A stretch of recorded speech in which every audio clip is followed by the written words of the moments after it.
Israel ফিলিস্তিন তুমুল যুদ্ধ চলছে, আর এই যুদ্ধের কিছু গুরুত্বপূর্ণ আপডেট সংবাদ জানিয়ে দিব। ইসরায়েলকে নিয়ে এবার চরম হতাশায় পড়েছে আমেরিকা। মন্তব্য জো বাইডেন, ধীরে ধীরে যেন পুরোপুরি যুদ্ধের মোড়টা ঘুরে যাচ্ছে। এবার বাইডেন এবং নেতানিয়াহুর মধ্যে সম্পর্কে একটি ফাটল লক্ষ্য করা যাচ্ছে। আর সাথে সাথে বাইডেন মন্তব্য করে বসলেন তিনি ইসরায়েলকে নিয়ে পুরোপুরি হতাশ। ইসরায়েলের মধ্যকার অর্থনৈতিক এবং রাজনৈতিক ব্যবস্থা এবং সবকিছুকে বিশ্লেষণ করলে ইহুদিদের পরাজয় অতি সন্নিকটে এটি দেখা যায়। জানিয়ে দিব এ ব্যাপারে একটি গুরুত্বপূর্ণ প্রতিবেদন। এদিকে রাফায় ইসরায়েলকে মোকাবেলায় সর্বাত্মক প্রস্তুত রয়েছে হামাস। ইহুদিবাদীদের উচিত শিক্ষা দেওয়া হবে, মন্তব্য মুসলিম যোদ্ধাদের। এদিকে যুক্তরাষ্ট্রের টেনেসিতে নব্য নাৎসিবাদের মার্চ, চরম নিন্দা জানিয়েছে রাশিয়া। জানিয়ে দিব বিদ্রোহীরা পুরো রাখাইনের নিয়ন্ত্রণ নেওয়ার দ্বার প্রান্তে, দাবি ব্রাদারহুড অ্যালায়েন্স আর্মির।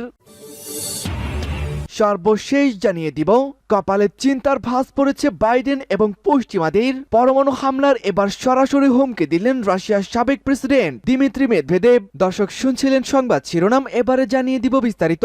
তার আগে আমাদের ভিডিওটিতে একটি লাইক দিন এবং চ্যানেলটি সাবস্ক্রাইব করে পরবর্তী আপডেট সংবাদ সবার আগে পেতে আমাদের সাথেই জুড়ে থাকুন।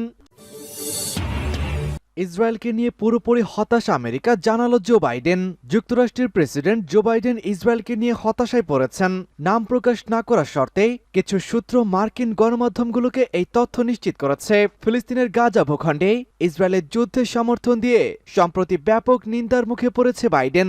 তবে মার্কিন সংবাদপত্র দ্য ওয়াশিংটন পোস্ট 11 ফেব্রুয়ারি জানিয়েছে ইসরায়েল গাজায় তার সামরিক অভিযান অব্যাহত রাখায় দেশটির প্রধানমন্ত্রী বেনিয়ামিন নেতানিয়াহুর সঙ্গে জো বাইডেনের সম্পর্কের ফাটল ধরেছে।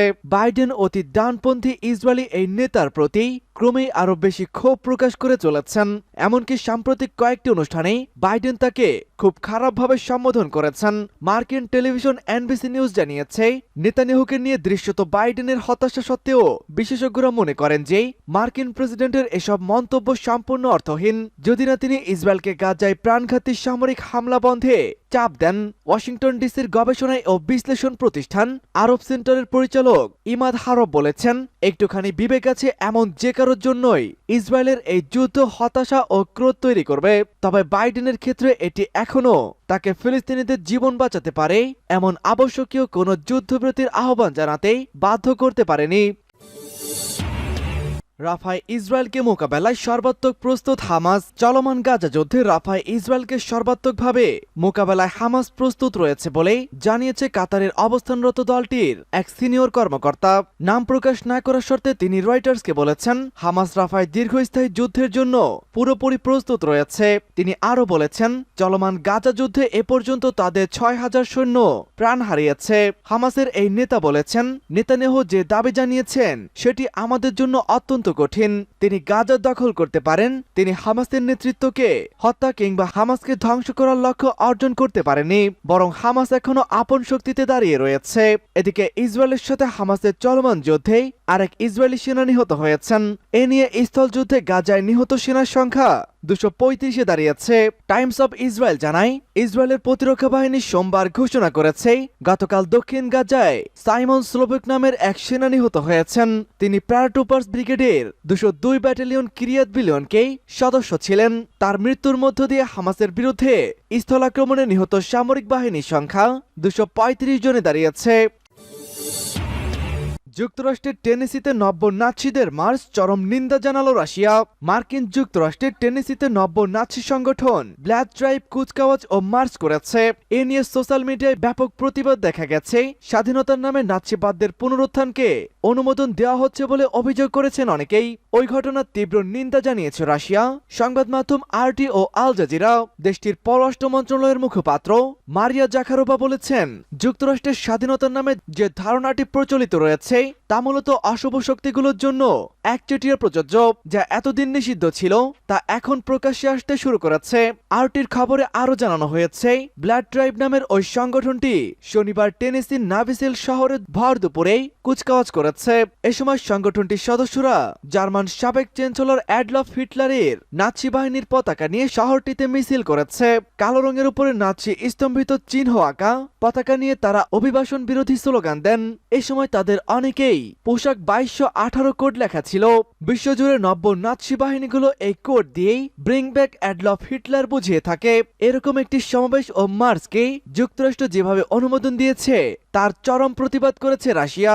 সোমবার এক বিবৃতিতে জাখারোভা বলেন, নাৎসি বাহিনীর অপকর্মকে ধুয়ে ফেলতে অব্যাহতভাবে চেষ্টা চালিয়ে যাচ্ছে রাশিয়া।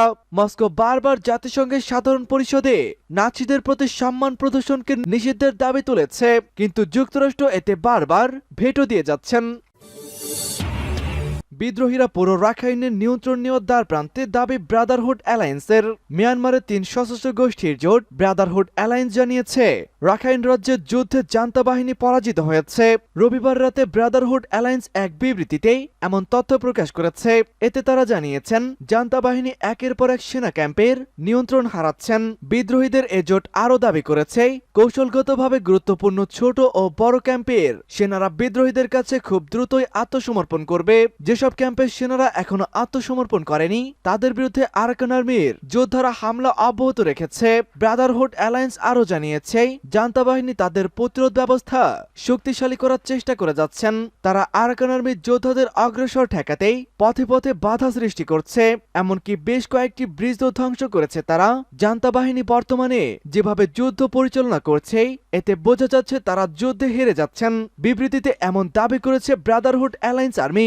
রাখাইন ভিত্তিক সংবাদ মাধ্যম নারিনজারা নিউজ আজ সোমবার এক প্রতিবেদনে জানিয়েছে গত 16 ফেব্রুয়ারি মাইন হামলার মাধ্যমে তাংডুপ শহরের কাছে অবস্থিত মাইং ব্রিজ ধ্বংস করে দেয় জান্তা বাহিনী। পরের দিন আরও 2টি ব্রিজকে এভাবেই উড়িয়ে দেওয়া হয়েছে।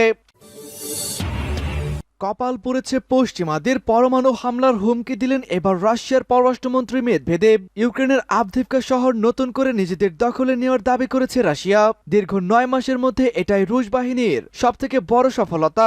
রাশিয়ার সাফল্যে অনেক এলাকা থেকেই সেনাদের সরিয়ে নিতে বাধ্য হচ্ছে ইউক্রেন। কারিগরি ডলার বিনিয়োগ করেও ইউক্রেনের এমন ব্যর্থতাকে কোনোভাবেই মানতে পারছেন না যুক্তরাষ্ট্র ও তার ইউরোপীয় মিত্ররা। ফলে রাশিয়াকে কাবু করার নতুন ছক করেছে ওয়াশিংটন, বার্লিন, লন্ডন ও কিয়েভ মিলে। সেই পরিস্থিতিতে দাঁড়িয়ে রাশিয়ার সাবেক প্রেসিডেন্ট দিমিত্রি মেদভেদেব যুক্তরাষ্ট্র, যুক্তরাজ্য, জার্মানি ও ইউক্রেনকেই পরমাণু হামলার হুমকি দিয়েছে। ইউক্রেনের গণমাধ্যম প্রেস টিভির এক বিবৃতিতে এমন তথ্যই জানানো হয়। বর্তমানে রাশিয়ার নিরাপত্তা পরিষদের ডেপুটি সেক্রেটারির দায়িত্ব পালন করা মেদভেদেবের একটি টেলিগ্রাম চ্যানেলে দেওয়া এমন পোস্টে বলেছেন, যদি মস্কো ইউক্রেনের যে ভূমি নিয়ন্ত্রণে তাছাড়া বাধ্য করার চেষ্টা করা হয় তবে রাশিয়া যে কোনো ধরনের কঠিন সিদ্ধান্ত নিতেও কোনো দ্বিধাবোধ করবে না। তিনি আরও লিখেছেন, রাশিয়া 1991 সালের সীমান্ত পুনরুদ্ধার একটি জিনিসের দিকে ঠেলে দিচ্ছে, তা হলো পশ্চিমা দেশগুলোর সাথে যুদ্ধের অংশ হিসাবে আমাদের সর্বোচ্চ কৌশলগত অস্ত্র কিয়েভ, বার্লিন, লন্ডন ও ওয়াশিংটনের বিপক্ষে ব্যবহার করতে হবে। আর তাদের সব ঐতিহাসিক সুন্দর জায়গাগুলোও দীর্ঘদিন ধরেই আমাদের পরমাণু অস্ত্রের নিশানায় রয়েছে।